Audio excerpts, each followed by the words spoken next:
ক্ষতি আর ক্ষতি, ক্ষতি আর ক্ষতি। এরা জালসা কেন হতে দিবে? এই কারণে জালসা হতে দিবে না। এই জন্য 16 কোটি মুসলমানের দেশ, 92% মুসলিমের দেশ। মুসলমানকে সোচ্চার হতে হবে, মুসলমানকে জিহাদি তামান্না নিয়ে আমাদেরকে কথা বলতে হবে, কাজ করতে হবে। আর এই জালসাকে, ধর্মীয় প্রোগ্রামগুলিকে সমাজে টিকিয়ে রাখার জন্য যথাসাধ্য চেষ্টা করতে হবে। এর মানে আবার এটা বুঝিয়েন না যে রাস্তা নামে বঙ্গবন্ধুর ভাস্কর্য ভাঙতে হবে। আমরা কিন্তু ভাঙ্গার কথা বলি না। আমরা যথাসাধ্য ফাসেক শাসককে, জালেম শাসককে আমরা হেদায়েত করি, নসিহত পেশ করি, ভালো কথাটা বলি, পাপ থেকে বাঁচতে বলি। যদি তারা শুনে তো ভালো, না শুনে তো তারাই কিয়ামতের মাঠে জবাব দিবে। এটা আমরা আইন হাতে তুলে কাজ করার পক্ষপাতী নই। আল্লাহ আমাদেরকে ক্ষমা করুন, মাফ করুন। এই বলে আমি আজকের আমার আলোচনা এখানে শেষ করতেছি। ভাষাগত কোনো ভুল ত্রুটি হলে আমাকে ক্ষমা করবেন। সুবহানাকাল্লাহুম্মা বিহামদিক, আশহাদু আল্লা ইলাহা ইল্লা আনতা, আস্তাগফিরুকা ওয়া আতুবু ইলাইক। আসসালামু আলাইকুম ওয়া রাহমাতুল্লাহ। আলহামদুলিল্লাহ, জাযাকাল্লাহু খাইর। অসংখ্য ধন্যবাদ জনাব শেখ ওবায়দুল্লাহ বিন শাহজাহানকে তিনি অত্যন্ত মহামূল্যবান আলোচনা পেশ করার জন্য। সম্মানিত এলাকাবাসী, নিশ্চয় আপনারা অবগত আছেন যে রেজিস্টার নামপাড়া ডানপাড়া অক্টেজার মহিষের উন্নতি গল্পে একদিন ব্যাপী বিরাট ইসলামী জালসার মাহফিলের আয়োজন করা হয়েছে। বিভিন্নভাবে প্রচার প্রসার সবকিছু করার পরে এখন পর্যন্ত দেখছি আপনারা আমাদের দ্বিতীয় বক্তা মঞ্চে, এখন বর্তমান প্রধান বক্তা উপস্থিত, এখন এদিকগুলি ঘোরাফেরা করছেন। এদিকগুলি ঘোরাফেরা না করে আপনারা আমাদের মঞ্চে এসে উপস্থিত হন। এখনই আমাদের ইতিমধ্যে প্রধান বক্তা আলোচনা পেশ করবে। আলোচনা পেশ করার পূর্বে আমি আপনাদের বিশেষভাবে দৃষ্টি আকর্ষণ করছি যে অনেকগুলো চেয়ার কিন্তু ফাঁকা আছে, অনেক মানুষ কিন্তু দাঁড়িয়ে আছে। এই যে আপনাদের দৃষ্টি আকর্ষণ করবো, এই চেয়ারগুলো, সামনের চেয়ারগুলো পূরণ করে নেন। সামনের চেয়ারগুলো পূরণ করেন। প্রধান বক্তা অত্যন্ত গম্ভীর আলোচনা করবে এবং অত্যন্ত মহামূল্যবান আলোচনা করবে। সমাজ যদি আলোচনা করেন, পরিবেশের কোনো এলোমেলো হলে পরিবেশ কিন্তু সুন্দর হবে। এই জন্য এর সাথে অনেকগুলো ফাঁকা আছে চেয়ার, আর আপনারা একটু বসার ব্যবস্থা করবেন। আর স্বেচ্ছাসেবকের দায়িত্ব যারা পালন করছেন, আপনারা এদিকগুলি আইন শৃঙ্খলা বাহিনী যারা আছেন, আপনারা নিজ নিজ দায়িত্ব সঠিকভাবে আলোচনা পালন করুন। কোনোভাবে যেন দুষ্কৃতরা বিশৃঙ্খলা সৃষ্টি না করতে পারে। বাবনদের মধ্যে যারা স্বেচ্ছাসেবক আছেন, আপনারা সেদিকে খেয়াল রাখবেন। আর এদিকে ঘোরাফেরা না করে আপনারা আপনাদের মাঝে এসে উপস্থিত হন। এছাড়া এখন আলোচনা শুরু হবে। আপনারা শুনলেন মহামূল্যবান আলোচনা দানের বিষয়, যে মাম্মানা লিল্লাহি মাসজিদান বানাল্লাহু বাইতান ফিল জান্নাহ।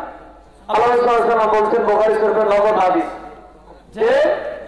যে ব্যক্তি আল্লাহর রাস্তায় একটা ঘর, আল্লাহর ঘর নির্মাণ করলো, সাহায্য করলো, আল্লাহ রাব্বুল আলামিন তার জন্য জান্নাতের মধ্যে একটা ঘর নির্মাণ করে দিবেন। এই যে দিয়ে দেওয়া পারবে 10 টাকা, 20 টাকা, 100 টাকা। মনে হচ্ছে আমাদের অন্তর কিছু কিছু মানুষ দেখেন কোটি কোটি টাকা সম্পত্তি হয়ে গেছে। ছেলে মেয়ের এই এলাকাতে এক টাকা সম্পত্তি দাম 5 লক্ষ টাকা, 6 লক্ষ টাকা। এরকম 10 বিঘা 5 বিঘা সম্পত্তি রেখে অনেক মুরব্বী মারা গেছে। পাশের মসজিদের আশেপাশে দেখছি আমি। এই জন্য আপনারা বুকিলতা না করে আপনাদের আল্লাহর ঘর যে যেভাবে পারবেন, কেউ মারুফ হবে না, ওরা একটা আয়োজন করা হয়েছে। এর জন্য প্রত্যেকটা বাড়িতে যদি 100 করে দেন, তাও 6000 টাকা উঠবে, প্রায় 60টা বাড়ি রোগী আছে। আর যদি 500 টাকা করে দেন, প্রায় 1,20,000 টাকা উঠবে। কেন আপনাদের এরকম একটা সুন্দর মসজিদ, এই মসজিদ পরিচালনার জন্য আপনাদের এরকম মাহফিলের ব্যবস্থা করার পরও আপনাদের দেখতে এখনো ছোট মনে হচ্ছে।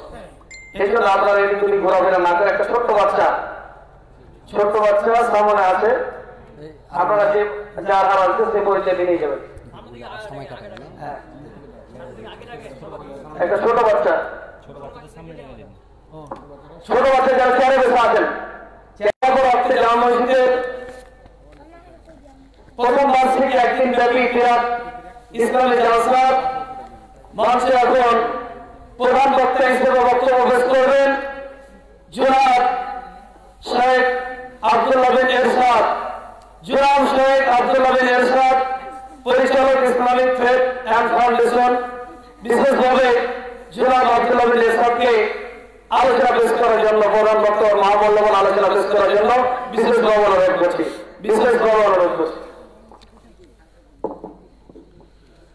আসসালামু আলাইকুম ওয়া রাহমাতুল্লাহি ওয়া বারাকাতুহু। ঘুমিয়ে গেছেন নাকি আপনারা সবাই? আসসালামু আলাইকুম ওয়া রাহমাতুল্লাহি ওয়া বারাকাতুহু। من يهده الله فلا مضل له ومن يضلله فلا هادي له ونشهد أن لا إله إلا الله وحده لا شريك له وأشهد أن محمدا عبده ورسوله الذي أرسله بالحق بشيرا ونذيرا وداعيا إلى الله بإذنه وسراجا منيرا أما بعد فقد قال الله تعالى وتبارك في كلامه المجيد وفرقانه الحميد بعد أعوذ بالله من الشيطان الرجيم بسم الله الرحمن الرحيم يا أيها الناس اتقوا ربكم الذي خلقكم من نفس واحدة وخلق منها زوجها وبث منهما رجالا كثيرا ونساء واتقوا الله الذي تساءلون به والأرحام إن الله كان عليكم رقيبا وقال الله تعالى وتبارك في كلامه المجيد بعد أعوذ بالله من الشيطان الرجيم ومن أحسن قولا ممن دعا إلى الله وعمل صالحا وقال إنني من المسلمين إلى آخر الآية. وقال النبي الأمين رسول الله صلى الله عليه وسلم حق مسلم على مسلم ست إذا لقيت فسلم عليه وإذا دعاك فأجبه إذا استنصحك فانصحه وإذا عطش فحمد الله فسمته وإذا مريض فعده وإذا مات فاتبعه رواه مسلم. وقال النبي الأمين رسول الله صلى الله عليه وسلم إذا أمن الإمام فأمنوا فإنه من أنفق تأمنه تأمن الملائكة غفر له ما تقدم من ذنبه. أنس بن مالك عن النبي صلى الله عليه وسلم قال أقيموا صفوفكم فإني أراكم من أراء الظهر وكان أحدنا يلزق منكبه بمنكب صاحبه وقدمه بقدمه. حدثنا عبد الله بن مسلمة عن مالك عن ابن شهاب عن سالم بن عبد الله عن أبيه أن رسول الله صلى الله عليه وسلم كان يرفع يديه حذو منكبيه إذا افتتح الصلاة وإذا كبر الركوع وإذا رفع رأسه بالركوع وإذا ركعتين ورفع يديه إلى آخر الحديث. আলহামদুলিল্লাহ, যাবতীয় প্রশংসা যাবতীয় গুণগান একমাত্র কেবলমাত্র সেই মহান আল্লাহ রাব্বুল আলামিনের দরবারে, যে মহান আল্লাহ রাব্বুল আলামিনের অশেষ মেহেরবানিতে আজকে ইসলামী জালসায় উপস্থিত হয়ে আমরা পবিত্র কুরআন ও সহিহ হাদিসের আলোকে কিছু কথা বলার সুযোগ পেয়েছি এবং যে মহান আল্লাহ রাব্বুল আলামিন আপনাদের শ্রবণ করার তৌফিক দান করেছেন, আমরা সেই মহান আল্লাহ রাব্বুল আলামিনের শুকরিয়া আদায় করে সকলে বলি আলহামদুলিল্লাহ। দরুদ ও সালাম বর্ষিত হোক আখিরি জামানার মানবতার মুক্তির দূত, মানবতার মুক্তির দিশারি মা আমিনার নয়নের টুকরা কলিজার পুতুলি, মহা বিপ্লবের মহানায়ক, যার আদর্শকে বাস্তবায়ন করার জন্যই আজকে আমাদের এই সামান্য ক্ষুদ্র প্রচেষ্টা, সেই নবী মুহাম্মদ সাল্লাল্লাহু আলাইহি ওয়াসাল্লামের দরুদ বর্ষিত হোক, সকলে বলি সাল্লাল্লাহু আলাইহি ওয়াসাল্লাম। সম্মানিত উপস্থিতি, আমরা আজকে মাহফিলে আলোচনা শুরু করার পূর্বে আল্লাহ রাব্বুল আলামিনের শুকরিয়া আবারও আদায় করতে চাই, কেননা আজ 8 ডিসেম্বর। আমি আমার ব্যক্তিগত কথা বলছি, গত 17 মার্চ আমি স্টেজ প্রোগ্রাম শেষ করেছিলাম উত্তর 24 পরগনার বাগুড়িয়াতে।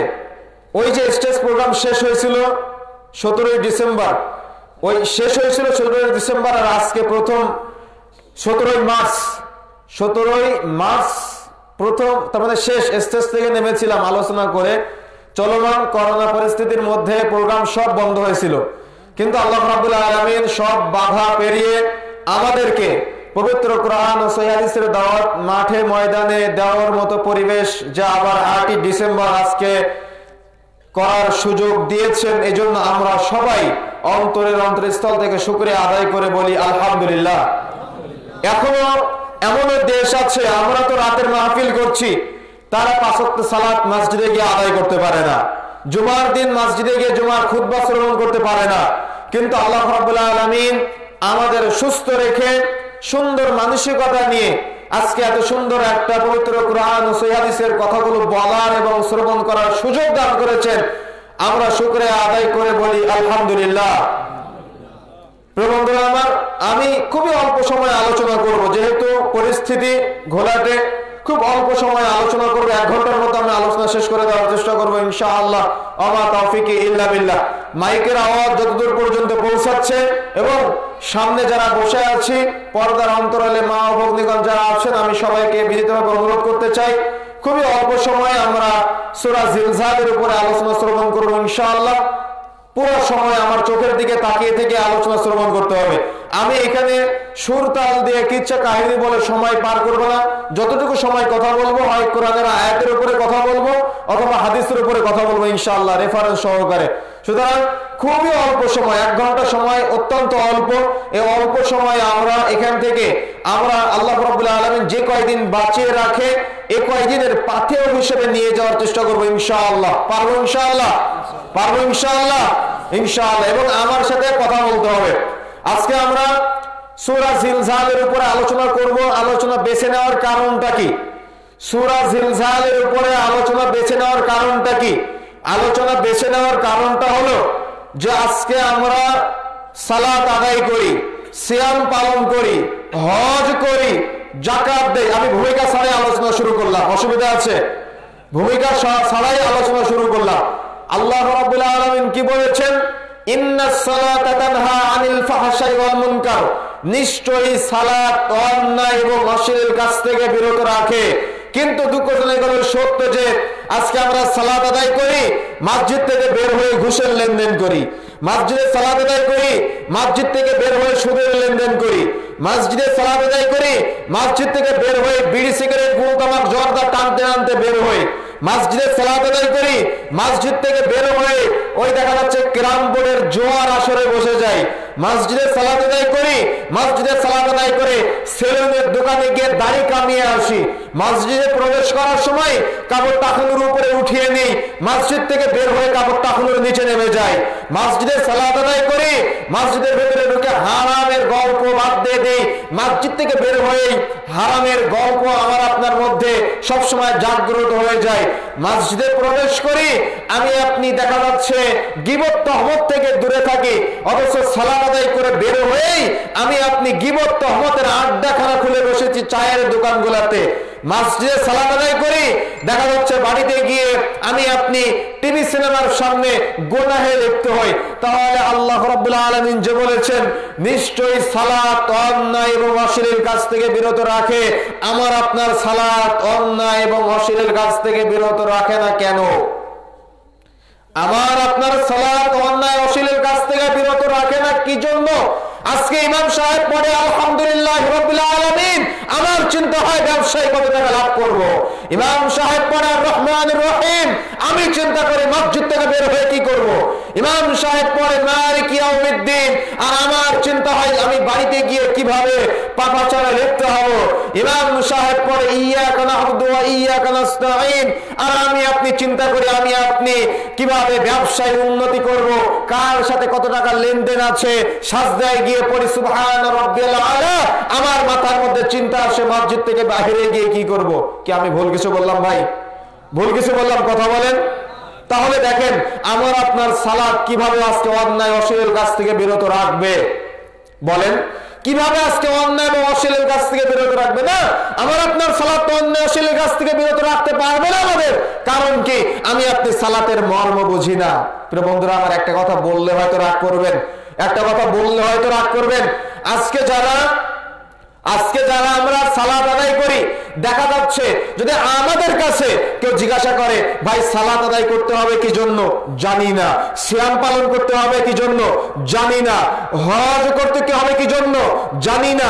যাকাত দিতে হবে কি জন্য, জানি না। ওসর দিতে হবে কি জন্য, জানি না। অথচ মুসলিম বলে দাবি করি। কি অস্বীকার করতে পারবেন? অস্বীকার করতে পারবেন? যদি আমাদের কাছে কেউ প্রশ্ন করে আল্লাহ রাব্বুল আলামিনকে এক অদ্বিতীয় বলে বিশ্বাস করতে হবে কি জন্য, যথাযথ উত্তর আমরা দিতে পারি না। যদি আমাদের কাছে কেউ জিজ্ঞাসা করে রাসূলুল্লাহ সাল্লাল্লাহু আলাইহি ওয়াসাল্লামকে পৃথিবীর সবথেকে বেশি ভালোবাসতে হবে কি জন্য, এখনো পর্যন্ত উত্তর জানি না।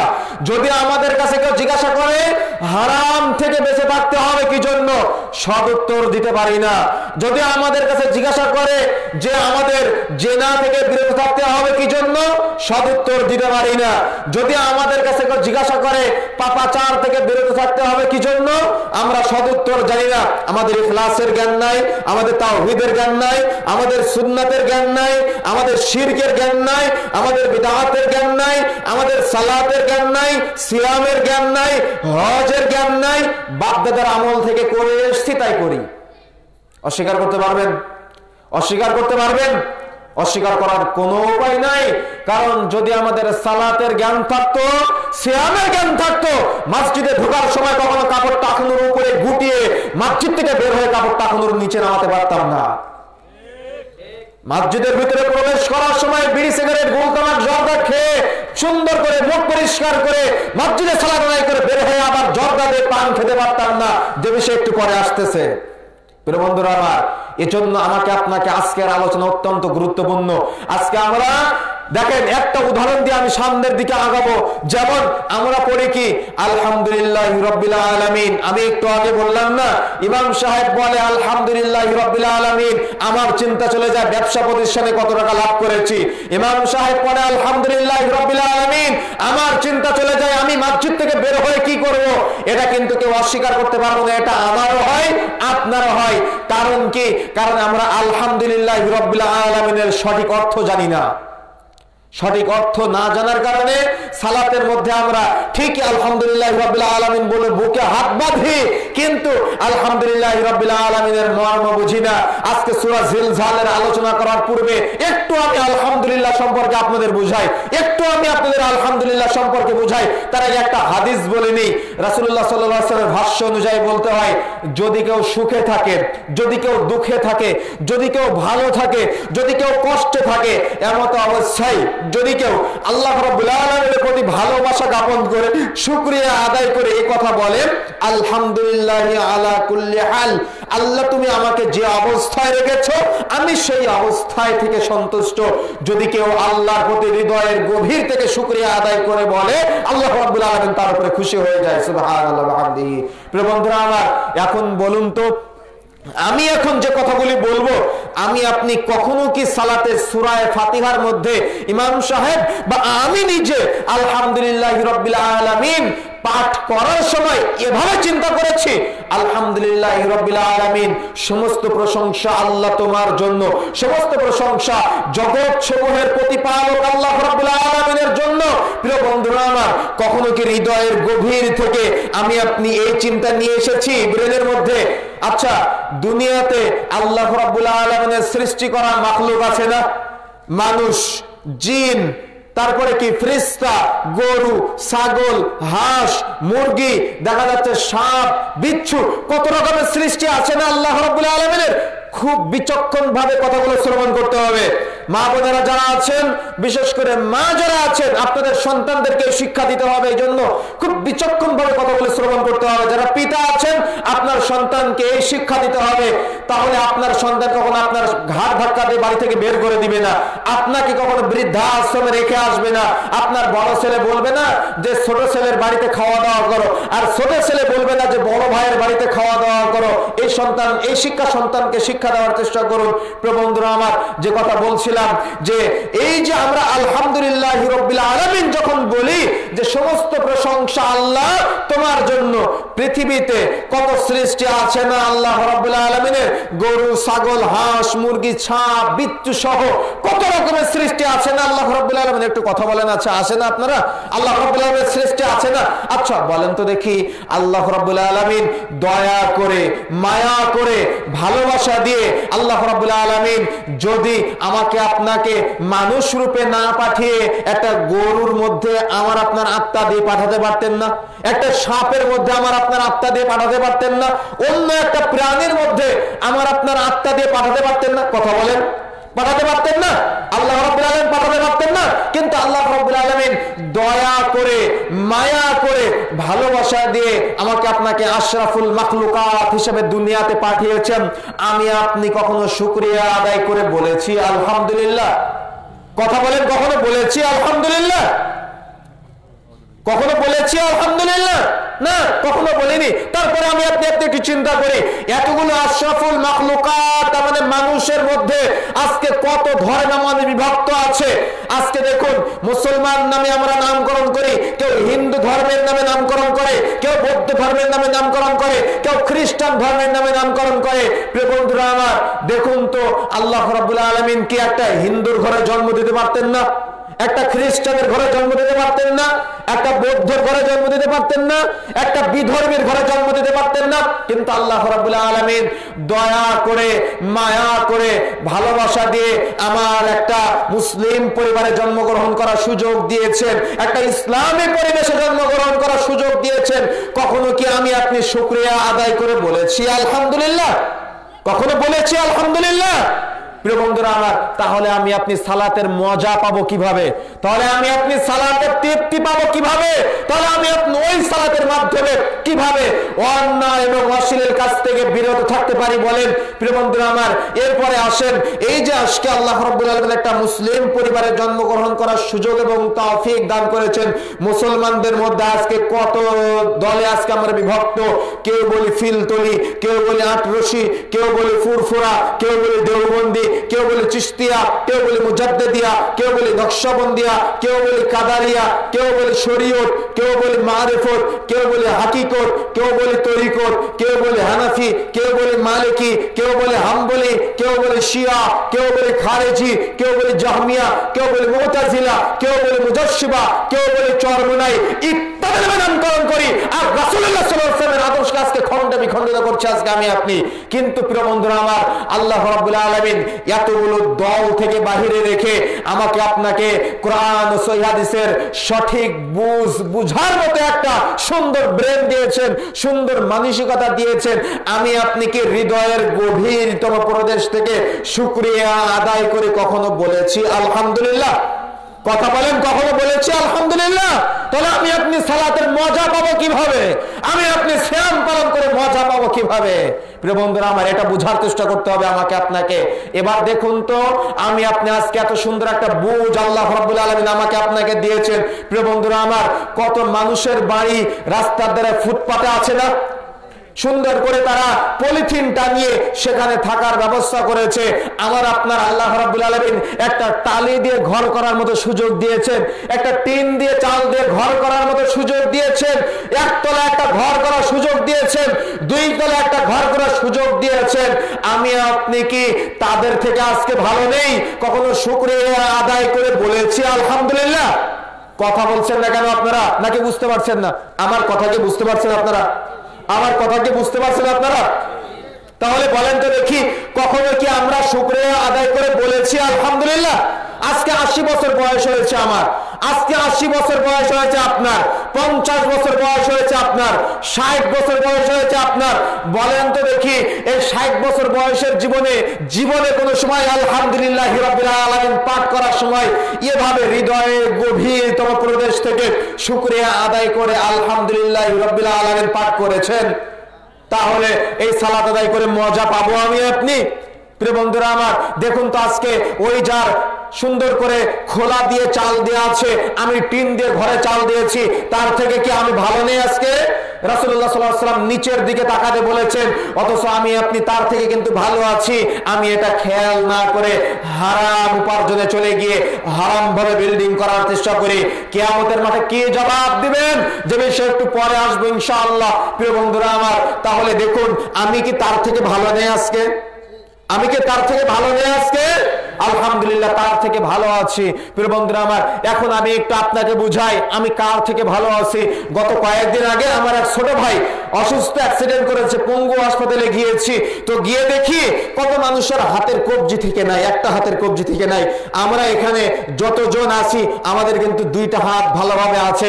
কখন এই হাতের শুকরিয়া আদায় করে বলেছি, আল্লাহ তুমি আমাকে এত সুন্দর নিয়ামত দান করেছো, আলহামদুলিল্লাহ? কখনো বলেছি ভাই? কখনো বলিনি। ওখানে গিয়ে দেখলাম কত মানুষের দুইটা হাতের কবজি থেকে নাই, কত মানুষের দুইটা হাতের কনুই থেকে নাই, কত মানুষের দুইটা হাতের বাহু থেকে নাই, দুইটা হাত নাই। আল্লাহ রাব্বুল আলামিন এই যে নিয়ামত আমাকে আপনাকে দিয়েছেন, কখনো শুকরিয়া আদায় করে বলেছি আলহামদুলিল্লাহ? কখনো বলেছি? কখনো বলিনি ভাই। কত মানুষের দেখলাম পায়ের গোড়ালি থেকে নাই, কত মানুষের হাঁটুমালা থেকে নাই, কত মানুষের দাঁতনা থেকে নাই, কত মানুষের দুই হাত দুই পা নাই, শুধু দেহটা আছে। প্রিয় বন্ধুরা আমার, আমি আপনি কখনো শুকরিয়া আদায় করে শেষ করতে পারবো? আল্লাহ রাব্বুল আলামিন কত নিখুঁত ভাবে দুনিয়াতে আমাকে আপনাকে পাঠিয়েছেন, আলহামদুলিল্লাহ। কত নিখুঁত ভাবে পাঠিয়েছেন দুনিয়াতে আমাকে আপনাকে। শুকরিয়া আদায় করেছি আমি আপনি সালাতে, শুকরিয়া আদায় করেছি আমি আপনি সালাতে। কত মানুষ দিনে মাত্র 10 টাকা 50 টাকা ইনকাম করে, আরে আমি তো 500 টাকা ইনকাম করি, আমি তো তার থেকে ভালো আছি। কখনো হৃদয়ের তৃপ্তি নিয়ে শুকরিয়া আদায় করে বলেছি আলহামদুলিল্লাহ? বলিনি ভাই। তাহলে আমি আপনি সালাত আদায় করে তৃপ্তি পাবো কিভাবে? আলহামদুলিল্লাহ বলে তৃপ্তি পাবো কিভাবে? আমি আপনি জীবনে কখনো আলহামদুলিল্লাহ বলে তৃপ্তি পাবো না যদি আমি আপনি এভাবে চিন্তা না করি। আরে সামান্য এতটুকু চিন্তা করেন তো, আমরা মুখে দাড়ি রেখেছি, যারা দাড়ি রাখতে পারেনি, আল্লাহ রাব্বুল আলামিন যখন কোনো বান্দাকে ভালোবাসে ফেরেশতা জিবরিল আমিনকে তার নিকটে ডাক দেয়। আল্লাহ রাব্বুল আলামিন ফেরেশতা জিবরিল আমিনকে নিকটে ডাক দেয়, ডেকে বলে, জিবরিল আমিন আমি অমুক ব্যক্তিকে ভালোবাসি। খাস করে বলে, ওই যে ব্যক্তিটা আমি তাকে ভালোবাসি, জিবরিল তুমিও তাকে ভালোবাসো। ফেরেশতা জিবরিল আমিন অন্য ফেরেশতাদেরকে গিয়ে বলে, ওই যে আব্দুর রহমান ওকে আল্লাহ ভালোবাসে, আমি ভালোবাসি, তোমরা সবাই তাকে ভালোবাসো। সুবহানাল্লাহ ওয়া বিহামদিহি। সুবহানাল্লাহ বাড়িতে গিয়ে বলবেন আপনারা? ফির বন্ধুরা আমার দেখুন, ফেরেশতা মণ্ডলীরা যখন তাকে ভালোবাসে, দুনিয়ার মানুষ সে এমন এমন কিছু কাজ আল্লাহ রাব্বুল আলামিন তার মাধ্যমে করিয়ে নেয় যাতে করে দুনিয়ার মানুষও তাকে ভালোবাসে। সুবহানাল্লাহ ওয়া বিহামদিহি। প্রিয় বন্ধুরা আমার, যারা আমরা মুখের দাড়িটা রাখতে পেরেছি, আল্লাহ রাব্বুল আলামিনের ভালোবাসা ছাড়া এটা রাখা সম্ভব নয়। নিঃসন্দেহে মনে করতে হবে আল্লাহ রাব্বুল আলামিন আমাকে আপনাকে ভালোবাসেন, এজন্য নবী মুহাম্মদ সাল্লাল্লাহু আলাইহি ওয়াসাল্লামের সুন্নাত আমাকে আপনাকে রাখার সুযোগ দিয়েছেন। কখনো কি শুকরিয়া আদায় করে হৃদয়ের গভীরতম প্রদেশ থেকে আদায় করে বলেছি আলহামদুলিল্লাহ? কত মানুষ আছে গোদাহের সাথে লিপ্ত, রাসূলের সুন্নাত দাঁড়িয়ে রাখতে পারে না। আমি কি তার থেকে ভালো নেই আজকে? আমি কি তার থেকে ভালো নেই আজকে? শুকরিয়া আদায় করে বলেছি আলহামদুলিল্লাহ। আল্লাহ রাব্বুল আলামিনের সৃষ্টি কত সুন্দর, কত মানুষের একটা চোখ নাই, আমার আপনার দুইটা চোখ আল্লাহ রাব্বুল আলামিন দিয়েছেন। কত মানুষের দুইটা চোখ নাই, আল্লাহ রাব্বুল আলামিন আমাকে আপনাকে কত সুন্দর দুইটা চোখ দিয়েছেন। কত মানুষের দুইটা কান নাই, আমাকে আপনাকে কত সুন্দর দুইটা কান আল্লাহ রাব্বুল আলামিন দিয়েছেন। আমি আপনি হৃদয়ের গভীরতম প্রদেশ থেকে শুকরিয়া আদায় করে কখনো বলেছি আলহামদুলিল্লাহ? কখনোই বলি নাই আলহামদুলিল্লাহ। তাহলে আমি আপনি সমাজ পরিবর্তন করব কিভাবে? আমি আপনি রাসূলের আদর্শ বাস্তবায়ন করব কিভাবে বলেন? প্রিয় বন্ধুরা আমার, আপনারা কি বুঝতে পারছেন কথাটা? অনেক কঠিন হয়ে যাচ্ছে, বুঝতে পারছেন কথা বলে? একটু কথা বলেন, আপনারা কি কথাগুলো বুঝতে পারছেন? দেখুন তো, এই যে কথাগুলো বললাম, আমরা কি এভাবে চিন্তা করে কখনো সালাত আদায় করেছি? এখনো তো আর রহমানির রহিম মালিক ইয়াউমিদ্দিন ইয়্যাকা না'বুদু ওয়া ইয়্যাকা নাস্তাঈন রয়ে গেছে। দেখুন তো, যদি আমি আপনি সূরা ফাতিহা সালাতের মধ্যে যখন পড়ি, আমি আপনি হৃদয়ের গভীরতম প্রদেশ থেকে এতগুলো শুকরিয়া আদায় করে বলতে পারি আলহামদুলিল্লাহ, তখন কি আমার আপনার চোখ দিয়ে পানি চলে আসবে না ভাই? চোখ দিয়ে পানি চলে আসবে না? না, আমি আপনি তো এইভাবে চিন্তা করি না কখনো। যদি চিন্তা করতাম আমি আপনি সালাত আদায় করে তৃপ্তি পেতাম, কিন্তু আমি আপনি কখনো এইভাবে চিন্তা করি না। এজন্য আজকে আমি সূরা জিলজালকে বেছে নিয়েছি। আমরা অনেক সময় সূরা জিলজাল তিলাওয়াত করি সালাতের মধ্যে, কিন্তু সূরা জিলজালের অর্থ বুঝি না যে সূরা জিলজালের মধ্যে আল্লাহ রাব্বুল আলামিন কি বলেছেন।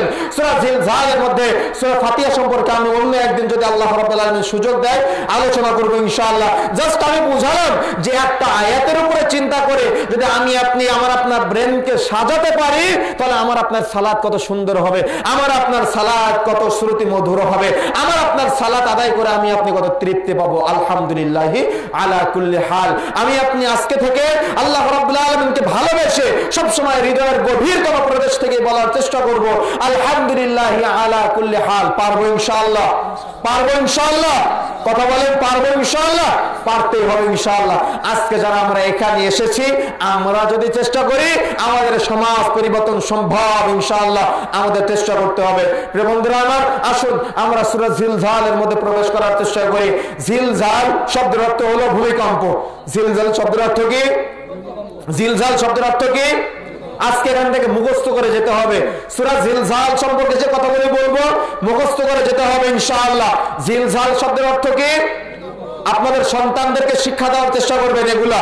জিলজাল শব্দের অর্থ কি? ভূমিকম্প। সূরা জিলজাল হলো পবিত্র কোরআন মাজিদের 114টা সূরা 99 নম্বর সূরা। কয় নম্বর সূরা? 99 নম্বর সূরা। সূরা জিলজাল পবিত্র কোরআন মাজিদের 114টা সূরার মধ্যে 99 নম্বর সূরা। সূরা জিলজাল হলো মাদানী সূরা। মাদানী সূরা বুঝেন? মাক্কি এবং মাদানী বুঝেন? মাক্কি এবং মাদানী হলো রাসূলুল্লাহ সাল্লাল্লাহু আলাইহি ওয়াসাল্লাম মক্কা থেকে হিজরত করে কোথায় গিয়েছিলেন? মদিনায়। তো রাসূলুল্লাহ সাল্লাল্লাহু আলাইহি ওয়াসাল্লাম ওই হিজরতের আগে যে সূরাগুলো নাজিল হয়েছে মক্কায় থাকা অবস্থায়, সেগুলোকে মাক্কি সূরা বলে। আর হিজরতের পরে মদিনায় গিয়ে যে সূরাগুলো নাজিল হয়েছে সেগুলোকে কি বলে? মাদানী সূরা বলে। তো সূরা জিলজালটা হলো, এটা হলো মাদানী সূরা। হিজরতের পরে মদিনায় গিয়ে সূরাটা নাজিল হয়েছে, এজন্য সূরাটা হলো মাদানী সূরা। তাহলে আমরা তথ্য পেলাম সূরা জিলজাল কি সূরা? মাদানী সূরা। সূরা জিলজাল 99 নম্বর সূরা। সূরা জিলজাল অর্থ হলো ভূমিকম্প। মনে থাকবে ইনশাআল্লাহ। এখন আমরা সূরার মধ্যে প্রবেশ করি, ভূমিকা বেশি লম্বা না করে, যেহেতু সময় অনেক হয়ে গেছে। আমরা সূরা জিলজালের মধ্যে আল্লাহ রাব্বুল আলামিন কি বলেছেন, কি সতর্কবাণী করেছেন, আমরা সংক্ষিপ্ত সময় জানার চেষ্টা করব ইনশাআল্লাহ। বিসমিল্লাহির রহমানির রহিম। আমরা আল্লাহ রাব্বুল আলামিনের শুকরিয়া আদায় করে সূরা জিলজালের মধ্যে যে বর্ণনাগুলো জানতে পারবো, সে অনুযায়ী আমরা আজকে নিজেদের জীবনকে ভীতিকর পরিস্থিতির মধ্যে সাজানোর চেষ্টা করব ইনশাআল্লাহ। কিয়ামতকে স্মরণ করব, আমরা সাজানোর চেষ্টা করব ইনশাআল্লাহ। ইযা যুলজিলাতিল আরদু জিলজালাহা, যখন প্রচন্ড আকারে জমিন প্রকম্পিত হবে। আমরা কি ধারণা রাখি যে প্রচন্ড আকারে কখন জমিন প্রকম্পিত হবে? আমরা কি ধারণা রাখি? জুমার দিন ইমাম সাহেব দ্বিতীয় রাকাতে সূরা গাশিয়া তিলাওয়াত করে, হাল আতাকা হাদিসুল গাশিয়া। অর্থ জানি আমরা? এটার অর্থ জানি না। তোমাদের নিকট কি কিয়ামতের সংবাদ এসেছে? তোমাদের নিকট কি কিয়ামতের সংবাদ এসেছে? প্রিয় বন্ধুরা আমার, বলেন তো আপনাদের কাছে কি কিয়ামতের সংবাদ এসেছে? কিয়ামতের সংবাদ এসেছে? কথা বলেন। কিয়ামতের সংবাদ এসেছে? এটা সূরা গাশিয়ার 1 নম্বর আয়াতে আল্লাহ রাব্বুল আলামিন আমাদের কাছে জানতে চেয়েছেন, কিয়ামতের সংবাদ কি তোমাদের কাছে এসেছে? সূরা জিলজালের মধ্যে আমরা জানতে পারলাম কি, যে যখন জমিন প্রচন্ড আকারে প্রকম্পিত হবে, যেদিন কিয়ামত হবে, ওই পরিস্থিতিতে জমিন প্রচন্ড আকারে প্রকম্পিত হবে। এই আয়াতের বিস্তারিত আলোচনা না করে দ্বিতীয় আয়াতে চলে যাচ্ছি। দ্বিতীয় নম্বর আয়াতে আল্লাহ রাব্বুল আলামিন বলছেন, ওয়া আখরাজাতিল আরদু আসকালাহা, জমিন সেদিন তার বৃত্তান্ত বর্ণনা করবে। এবার কোথায় যাব আমি আপনি? জমিন কিয়ামতের মাঠে তার বৃত্তান্ত বর্ণনা করবে। তার মানে কি, এই যে মাটিতে আমরা বসে আছি, আজকে যে জায়গায় বসে আছি, কিয়ামতের মাঠে বলবে আল্লাহ, আব্দুর রহমান আমার উপরে বসে কোরআনের আলোচনা শুনেছিল, হাদিসের আলোচনা শুনেছিল। আব্দুল কুদ্দুস আমার উপরে বসে কোরআনের আলোচনা শুনেছিল, হাদিসের আলোচনা শুনেছিল। এটা হলো জমিনের বৃত্তান্ত বর্ণনা। এ বিষয়ে রাসূলুল্লাহ সাল্লাল্লাহু আলাইহি ওয়াসাল্লাম বলেছেন, সে আবু দাউদ 2 নম্বর খণ্ডের 228 নম্বর পৃষ্ঠার মধ্যে আসছে, রাসূলুল্লাহ সাল্লাল্লাহু আলাইহি ওয়াসাল্লাম থেকে আমরা জানতে পেরেছি, কিয়ামতের মাঠে 3 শ্রেণীর ব্যক্তি দাঁড়াবে। এক শ্রেণীর ব্যক্তি হলো আত্মীয়তার সম্পর্ক ছিন্নকারী, এক শ্রেণীর ব্যক্তি হলো চোর, এক শ্রেণীর ব্যক্তি হলো যারা টাকার টাকার জন্য টাকার জন্য মানুষকে হত্যা করেছিল। প্রিয় বন্ধুরা আমার, এই আয়াতের তাফসীরের মধ্যে আসছে ওয়া আখরাজাতিল আরদু আসকালাহা, জমিন সেদিন তার বৃত্তান্ত বর্ণনা করবে। এই আয়াতের তাফসীরের মধ্যে আসছে কিয়ামতের মাঠে তিন শ্রেণীর ব্যক্তি দাঁড়াবে। এক শ্রেণীর হলো আত্মীয়তার সম্পর্ক ছিন্নকারী ব্যক্তি। কিয়ামতের মাঠে বলবে, যখন এই সব কিছু তার বিরুদ্ধে কথা বলবে, আত্মীয়তা ছিন্নকারী ব্যক্তি বলবে, তার মানে কি কিয়ামতের মাঠে এই মাটির নিচে যে সম্পদগুলো আছে না, খনিজ সম্পদগুলা, অর্থ সম্পদের জন্য আমি একটু ব্যাখ্যা করি আপনাদের মাঝে। অর্থ সম্পদের জন্য আজকে এক হাত জমির জন্য ভাই ভাইয়ের মধ্যে গন্ডগোল আছে না? কথা বলছেন না কেন? আছে না? নাকি চাঁপাইনবাবগঞ্জে নাই? এক হাত জমির জন্য পিতা পুত্রের মধ্যে গন্ডগোল আছে না? এক হাত জমির জন্য ভাই ভাইয়ের মধ্যে গন্ডগোল আছে না? আছে তো। প্রিয় বন্ধুরা আমার, কিয়ামতের মাঠে এই যে 1 বিঘা জমির জন্য ওই আইল কেটে ছোট করে নিজের জমি বড় করে অন্যের জমি ছোট করে আছে না, কিয়ামতের মাঠে এই ব্যক্তি দাঁড়িয়ে বলবে, যখন জমিন তার বিরুদ্ধে কথা বলবে, যখন এই মাটির নিচে থাকা আমরা যেগুলাকে হীরা মণি মুক্তা নিচে লুকিয়ে রাখা যে সম্পদগুলো আছে এগুলো উঠে আসবে, তখন কিয়ামতের মাঠে এই সম্পদগুলো যখন আমাদের বিরুদ্ধে কথা বলবে, তখন ওই ব্যক্তি বলবে, হায় আফসোস, আমি এই সামান্য সম্পদের জন্য আত্মীয়তা সম্পর্ক ছিন্ন করেছিলাম। হায় আফসোস, সেদিন আফসোস করবে, হায় আফসোস, আমি এই সামান্য সম্পদের জন্য আত্মীয়তা সম্পর্ক ছিন্ন করেছিলাম। কিয়ামতের মাঠে একজন চোর যে চুরি করার কারণে তার হাতটা কেটে দেওয়া হয়েছিল, কিয়ামতের মাঠে ওই চোর বলবে, হায় আফসোস, আমি এই এতগুলো সামান্য সম্পদের জন্য আমি দুনিয়াতে চুরি করেছিলাম। হায় আফসোস। কিয়ামতের মাঠে একজন ব্যক্তি আজকে দুনিয়াতে অর্থ সম্পদের জন্য মানুষকে হত্যা করে না? আমরা বহু পূর্বে দেখেছি আদরের সন্তান পিতামাতাকে হত্যা করেছে, করেনি? ভাই ভাইকে হত্যা করেছে, পাড়া প্রতিবেশীকে হত্যা করেছে। এই ব্যক্তিগুলো কিয়ামতের মাঠে বলবে, হায় আফসোস, আমি এই সামান্য সম্পদের জন্য মানুষকে হত্যা করেছিলাম।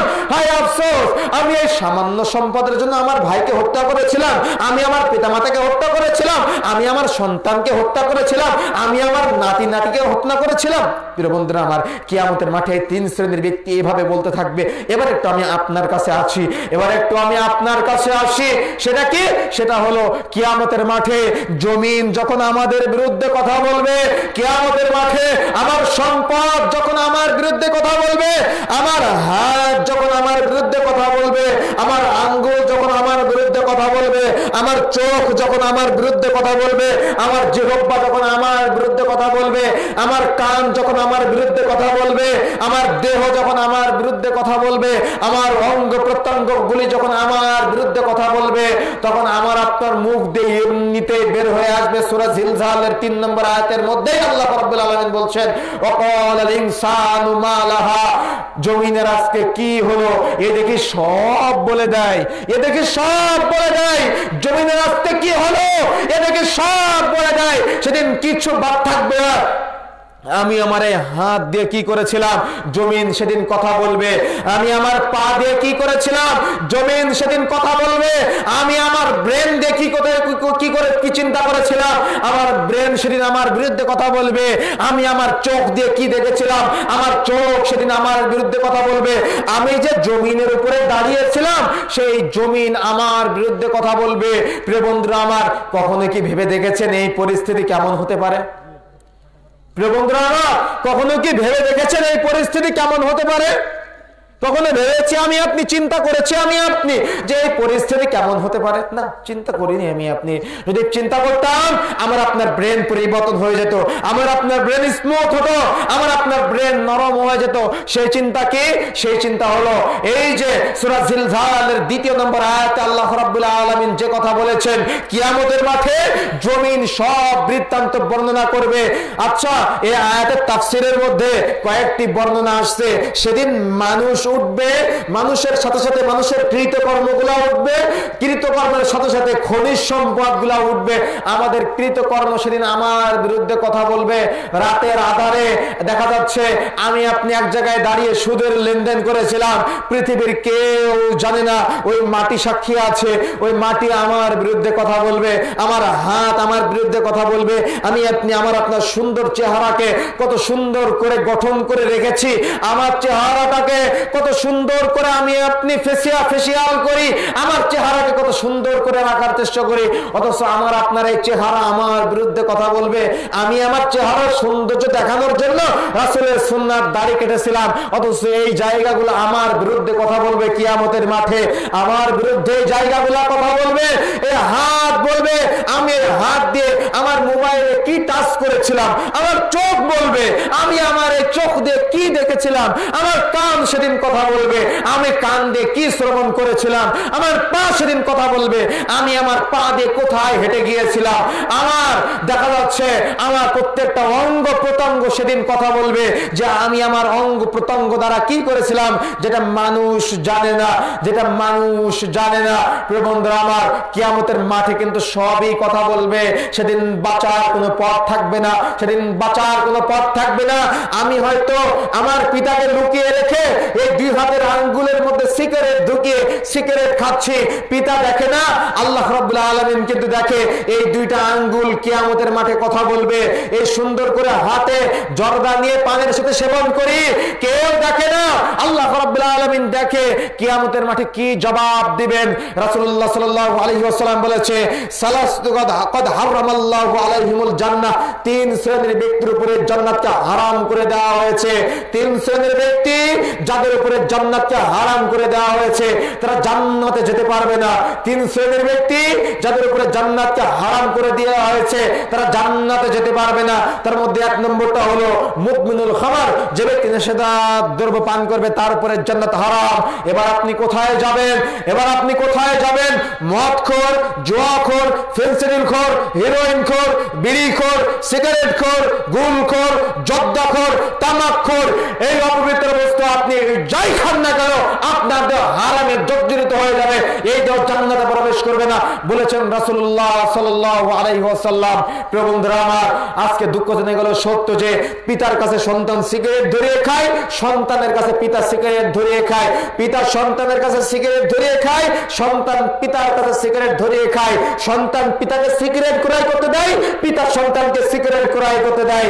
দেখা যাচ্ছে দাদা নাতির কাছে সিগারেট ধরিয়ে নেয় আর নানা নাতির কাছে সিগারেট ধরিয়ে নেয়। আরে কিয়ামতের মাঠে কি জবাব দেবেন? কিয়ামতের মাঠ অত্যন্ত ভয়ঙ্কর জায়গা। সেদিন যদি আল্লাহ রাব্বুল আলামিন আমার আপনার চুল চেরা বিচার করেন, চুল চেরা বিচার বুঝেন? চুল চেরা বিচার বুঝেন? এটা আমাদের সাতক্ষীরার ভাষা। তার মানে এ টু জেড যদি বিচার করেন সেদিন বাঁচার কোনো পথ আমার আপনার থাকবে না। যদি আমার আপনার হিসাব নেয় আল্লাহ রাব্বুল আলামিন, আমি আপনি কি করেছিলাম? আরে আল্লাহ রাব্বুল আলামিন যদি আমার আপনার হিসাব নেয় দুনিয়াতে আমি আপনি কি করেছিলাম, কিয়ামতের মাঠে বাঁচার কোনো পথ থাকবে না। আল্লাহ রাব্বুল আলামিন যদি আমার আপনার হিসাব নেয়, আপনি আপনার সন্তানকে আজকে রাসূলের আদর্শিত করতে পারলেন না, আপনার সন্তান আপনার সামনে সিগারেট খায়, আপনার সন্তান আপনার সামনে জর্দা খায়, আপনার সন্তান আপনার সামনে অপসংস্কৃতির সাথে জড়িয়ে থাকে, ওয়াকাল ইনসানু মা লাহা, কিয়ামতের মাঠে আপনি বলতে বাধ্য হবেন যে হায় আফসোস, কি হচ্ছে, সব আমার বিরুদ্ধে কথা বলে, আমার সন্তানকে কত ভালোবাসলাম, আমার সন্তান আমার বিরুদ্ধে কথা বলে। আরে কিয়ামতের মাঠ তো বহু দূরের কথা, কিয়ামতের মাঠ তো বহু দূরের কথা। দুনিয়াতে আপনার সন্তান আপনাকে চিনে না, আপনি কত প্রমাণ নেবেন?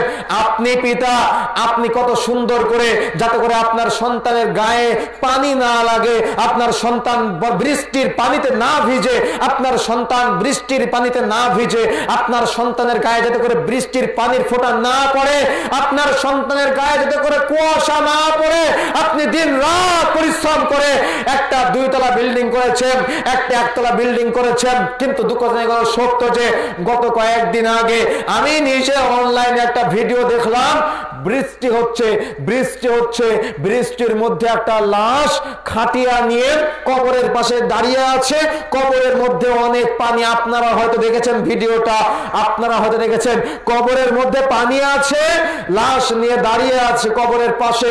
মানুষ ছাতা নিয়ে দাঁড়িয়ে আছে, প্রিয় বন্ধুরা আমার, কবরের মধ্যে পানি জমা হয়ে গেছে, ওই গামলা দিয়ে কবরের মধ্যে থেকে পানি বের করতেছে। তার মানে কি, ওই কাদার মধ্যেই সন্তানেরা পিতার লাশ রেখে আসবে, কাদার মধ্যে সন্তানেরা পিতার লাশ রেখে আসবে। আর দুনিয়াতে আপনার সন্তান আপনাকে চিনে না, আপনি আপনার সন্তানের জন্য টিন দিয়ে, চাল দিয়ে, আপনার সামর্থ্য অনুযায়ী আপনি ছাদ দিয়ে দিয়েছেন যাতে করে আপনার সন্তানের গায়ে এক ফোঁটা পানি না পড়ে। আপনার সন্তানের জন্য নিচে টাইলস বিছিয়েছেন, আপনার সন্তানের জন্য নিচে মাদুরের ব্যবস্থা করেছেন, আপনার সন্তানের জন্য সুন্দর একটা খাটের ব্যবস্থা করেছেন, অথচ আপনার সন্তান দুনিয়াতে আপনাকে চিনে না, ওই কাদামাটির মধ্যে আপনাকে রেখে আসবে। কখনো বোঝার চেষ্টা করিনি? আমি অনেক চিন্তা করলাম, কেন ওই সন্তানগুলাকে চাইলে পারতেন না বৃষ্টিটা থেমে যাক, আমি আমার পিতাকে বৃষ্টির পরে কবরে দাফন করব। আরে বৃষ্টির পরে তো বহু দূরের কথা, আমার একটা নাম আছে আব্দুল্লাহ, আমার একটা নাম আছে আব্দুর রহমান, আমার একটা নাম আছে আব্দুল কুদ্দুস, আমার একটা নাম আছে আব্দুল সত্তার। আরে আমার নিঃশ্বাস বন্ধ হওয়ার সাথে সাথে আমার নাম পরিবর্তন হয়ে আমার নাম হয়ে যায় লাশ। সেদিন সন্তান আমাকে আপনাকে চিনবে না। তার কিছুদিন আগে আমরা পত্রিকায় একটা রিপোর্ট দেখলাম যে লাশ কুকুরে পাহারা দিচ্ছে রাত 3টার সময়। আপনারা দেখেছেন লাশ রাত 3টার সময় কুকুরে পাহারা দিচ্ছে, মসজিদের সামনে সন্তানেরা রেখে গিয়েছে। কিভাবে? পিতা। দেখা যাচ্ছে অনেক তথ্য পড়লাম তিনার সম্পর্কে, অনেক তথ্য পড়ে দেখলাম একটা বিল্ডিং করেছে, 4 জন সন্তান, কিন্তু বিল্ডিং 3 তলা। পিতা মারা যাওয়ার পরে ওই 3 তলা বিল্ডিং কে কয়তলা নেবে ভাগাভাগি করতে গিয়ে গন্ডগোল হয়েছে, পিতা ভাগ করে দিয়ে যায়নি, পিতার উপরে রাগ। সন্তানেরা সবাই মিলে পিতার লাশ মসজিদের সামনে রেখে এসেছে গভীর রাতে, আর ওই লাশের পাশে কেউ নাই, লাশ পাহারা দিচ্ছে কুকুরে। প্রিয় বন্ধুরা আমার, এই ইতিহাস থেকে শিক্ষা নেওয়ার চেষ্টা করতে হবে। গত ডিসেম্বরের 24 তারিখে প্রথম আলো পত্রিকাতে রিপোর্ট দেখলাম যে আদরের পিতা সন্তান কে এডুকেটেড পারসন করেছে, সন্তানকে শিক্ষিত করেছে। একটা মেয়ে লন্ডনে থাকে, একটা ছেলে আমেরিকাতে থাকে, আর একটা ছেলে মন্ত্রণালয়ে চাকরি করে। উত্তরের মতো জায়গাতে বিল্ডিং আছে, ধানমন্ডিতে বিল্ডিং আছে, গুলশানে বিল্ডিং আছে। 3 সন্তানের জন্য 3টা বিল্ডিং করেছে। সরকারি চাকরিজীবী ছিল, মন্ত্রণালয়ে কাজ করতেন। সন্তান তো মেয়েটা লন্ডনে থাকে, ছেলেটা আমেরিকায় থাকে, একটা ছেলে মন্ত্রণালয়ে চাকরি করে। পিতা বৃদ্ধ হয়ে যাওয়ার পরে, রিটায়ার্ড হওয়ার পরে 3টা বাড়ির একটা বাড়িতেও পিতার ঠাঁই হয়নি। পিতার ঠাঁই হয়েছে বৃদ্ধাশ্রমে। বৃদ্ধাশ্রমে পিতা মারা গিয়েছেন। ওই বৃদ্ধাশ্রমে পিতা মারা যাওয়ার পরে আহেরে আফসোস, সন্তানেরা পিতার যে সন্তান আছে এই পরিচয় বৃদ্ধাশ্রমে দিয়ে যায়নি। বৃদ্ধাশ্রমে মারা যাওয়ার পরে পিতার ওয়ারিশ খুঁজে পাওয়া যাচ্ছে না। তখন উত্তরাতে একটা সংস্থা আছে আঞ্জুমান মফিজ নামে, আপনারা হয়তো জানেন অনেকে। ওই আঞ্জুমান মফিজের কাছে বৃদ্ধাশ্রমে ভাইরা লাশটা হস্তান্তর করে। হস্তান্তর করার পরে ওই লাশটা যখন তারা ওই লাশটা নিয়ে যাচাই বাছাই করে অনলাইনে দিয়ে যে এই পিতার সন্তান কারা আছে, তথ্য নিয়ে দেখলে 3টা সন্তান আছে, একটা মন্ত্রণালয়ে আর 2টা দেশের বাহিরে। তার 3টা বাড়ি আছে, উত্তরাতে, গুলশানে, ধানমন্ডিতে। প্রিয় বন্ধুরা আমার, দেশের বাহিরে যারা আছে তাদের সংবাদ দেওয়া হলো তারা তো দেশে আসতে পারবে না, পিতা মারা গিয়েছেন, দেশে আসতে পারবে না। আর এই যে মন্ত্রণালয়ে চাকরি করে ওকে ফোন দেওয়া হলো যে আমি তো মিটিং এ আছি, আমি জানাজায় শরীক হতে পারবো না, আপনারা দাফন দিয়ে দেন। কি বুঝলেন ভাই? আমি জানাজায় শরীক হতে পারবো না, আপনারা দাফন দিয়ে দেন। কারো সম্পর্কে সন্তান বলছে? নিজের পিতা সম্পর্কে বলছে। প্রিয় বন্ধুরা আমার, আজকে আপনি আপনার সন্তানকে রাসূলের আদর্শতে করলেন না, আমার কোনো যায় আসে না। আপনি আপনার সন্তানকে ফজরের সময় মসজিদে নিয়ে যান না, আমার কোনো যায় আসে না। আপনি আপনার মেয়েটা 7 বছর বয়স হওয়ার পরে আপনি চোখটুকু না খোলা রেখে, আপনি মুখ খোলা রেখে বাড়ির বাইরে বের হতে দেন, আপনি হাত খোলা রেখে বাড়ির বাইরে বের হতে দেন, আমার কোনো যায় আসে না। রাসূলুল্লাহ সাল্লাল্লাহু আলাইহি ওয়াসাল্লাম, একটু পরে হাদিসটা বলতেছি, রাসূলুল্লাহ সাল্লাল্লাহু আলাইহি ওয়াসাল্লাম বলেছেন 3 শ্রেণীর ব্যক্তির উপরে জান্নাত হারাম। তার মধ্যে 2 নম্বরটি হচ্ছে ওয়াল হককে, পিতামাতার নাফরমানকারী ব্যক্তির উপরে জান্নাত হারাম। তার মানে পিতামাতার নাফরমান যদি কোনো সন্তান করে জান্নাতে যেতে পারবে না। আরে আপনি তো আপনার সন্তানকে এই নাফরমানি করলে যে আপনার সন্তানের উপরে জান্নাত হারাম হারাম, এই হাদিসটাই তো আপনি আপনার সন্তানকে শিখাতে পারেননি, তো আপনার সন্তান তো ঘাট ধাক্কা দিয়ে আপনাকে বাহির করে দিবেই, আপনার সন্তান তো আপনাকে বৃদ্ধাশ্রমে রেখে আসবেই, আপনার সন্তান তো আপনাকে বলবে, বড় ছেলে বলবে ছোট ভাইয়ের বাড়িতে খাও, আর ছোট ভাই বলবে বড় ভাইয়ের বাড়িতে খাও। কারণ আপনার সন্তান জানে না এই হাদিসটা, যে আপনি যদি আপনার সন্তানের কোনো আচরণে কষ্ট পেয়ে শব্দ করেন, আপনার সন্তানের এই আচরণের কারণে কষ্ট পেয়ে শব্দ করেন, আপনার সন্তান জান্নাতে যেতে পারবে না। আপনি আপনার সন্তানকে হাদিস শিক্ষা দেননি, আপনি আপনার সন্তানকে রব্বির হামহুমা কামা রাব্বায়ানি সগীরা শিক্ষা দেননি। আপনার সন্তানকে শিক্ষা না দেওয়ার কারণে আপনার সন্তান আজকে আপনার বৃদ্ধাচার করে। প্রিয় বন্ধুরা আমার, যারা আমার যুবক ভাইরা আছেন, আমি আপনাদের কাছে বিনীতভাবে অনুরোধ করতে চাই, আমার কথাগুলো যাদের কাছে পৌঁছাচ্ছে, আপনার পিতা হয়তো আপনাকে এই হাদিস শিখায় নাই, কিন্তু আমরা বলে যাচ্ছি, পিতামাতা যতক্ষণ পর্যন্ত ইসলাম বিরোধী কোনো কথা না বলবে, পিতামাতার কথা মতো চলবেন, পিতামাতার খেদমত করবেন, পিতামাতার সেবা করবেন, তা না হলে ভাই জান্নাতে যাওয়া যাবে না। পিতামাতা যদি আমাদের উপরে অখুশি হয়, পিতামাতা যদি আমাদের কোনো কারণে কষ্ট পেয়ে শব্দ করে, আমরা জান্নাতে যেতে পারবো না ভাই। এজন্য আমাদের নিজ দায়িত্বে আমাদের হাদিসগুলো বোঝার চেষ্টা করতে হবে। পিতামাতা যতক্ষণ পর্যন্ত ইসলাম বিরোধী কোনো কথা না বলবে, ততক্ষণ পর্যন্ত পিতামাতার কথা মতো চলতে হবে, পিতামাতার খেদমত করতে হবে, পিতামাতার সেবা করতে হবে, তা না হলে কিন্তু জান্নাত হারাম হয়ে যাবে, জান্নাতে যাওয়া যাবে না। ইব্রাহিম আলাইহিস সালাম তার পিতার সাথে কিন্তু নম্র ব্যবহার করেছিলেন, খারাপ ব্যবহার করেনি। ইব্রাহিম আলাইহিস সালামের পিতা ইব্রাহিম আলাইহিস সালামকে বলেছিলেন, ইব্রাহিম তুমি কি এই দাওয়াত থেকে নিবৃত্ত হবে, তুমি কি এই দাওয়াত বন্ধ করবে, না হলে এই পাথরের আঘাতে তোমাকে হত্যা করব, পিতা সন্তানকে বলেছিল। কিন্তু ইব্রাহিম আলাইহিস সালাম কিন্তু তবুও পিতার সাথে খারাপ ব্যবহার করেনি, খারাপ আচরণ করেনি। আমাদের সেই থেকে শিক্ষা গ্রহণ করার চেষ্টা করতে হবে। প্রিয় বন্ধুরা আমার, দেখা যাচ্ছে আমাদের চেষ্টা করতে হবে যে 3 শ্রেণীর ব্যক্তি যাদের উপরে জান্নাত হারাম, 2 নম্বরটা হলো পিতামাতার নাফরমানকারী ব্যক্তির উপরে জান্নাত হারাম হয়ে যায়। আমরা যেন পিতামাতার নাফরমানকারী না হই। 3 নম্বরে রাসূলুল্লাহ সাল্লাল্লাহু আলাইহি ওয়াসাল্লাম বলেছেন আদ-দায়ুস, রাসূলুল্লাহ সাল্লাল্লাহু আলাইহি ওয়াসাল্লাম বললেন আল্লাযী কুরফি আহলিল খাবাস, যে তার পরিবারে পর্দা চালু রাখে না, তার উপরে জান্নাত হারাম। এবার আপনি কোথায় যাবেন? ওই যে রাস্তা দিয়ে আসার সময় দেখলাম মেয়েটার বুকে পিঠে ওড়না নাই, ওইটা কার মেয়ে? ওই যে রাস্তা দিয়ে আসার সময় দেখলাম মেয়েটার বুকে পিঠে ওড়না নাই, ওটা কার স্ত্রী? ওটা কার মেয়ে? ওটা তো আপনারই মেয়ে, আপনারই স্ত্রী, আপনারই বোন। আপনাকে উদ্দেশ্য করে রাসূলুল্লাহ সাল্লাল্লাহু আলাইহি ওয়াসাল্লাম জান্নাতটা হারাম করে দিয়েছেন।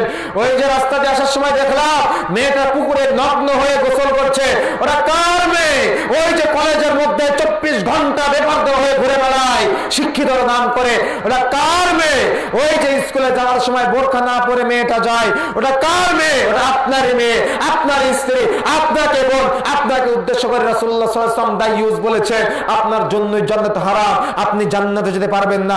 দেখি কে প্রমাণ করতে পারে আপনার জান্নাত। প্রিয় বন্ধুরা আমার, এই যে ওয়াখরাজাতিল আরদু ওয়াসকালাহা, এই আয়াতের মধ্যে আমি হাদিস কি জন্য টেনে নিয়ে আসলাম?